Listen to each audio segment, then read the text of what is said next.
নমস্কার বন্ধুরা, আজ আমাদের ক্যাটারিংয়ে গলদা চিংড়ি মালাইকারির অর্ডার এসেছিল। তাই তো আমরা সকাল সকাল বাজার থেকে কাঠি ঢোকানো গলদা চিংড়ি এনে ভালো করে সেটাকে ভেজে নিলাম।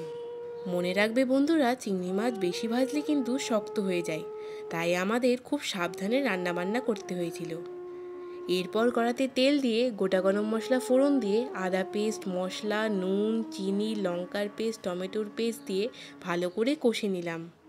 মশলা যত বেশি কষানো যায় তার টেস্ট কিন্তু ততটাই ভালো হয়।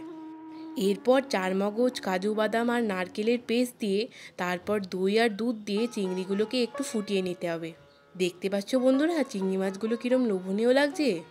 পাত্রে তোলার আগে চিংড়ি মাছে একটু গরম মশলা, ঘি আর নারকেলের গুঁড়ো দিয়ে দিতে হবে।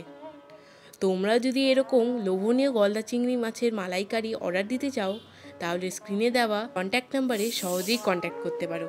আজকের জন্য এইটুকুই, ধন্যবাদ।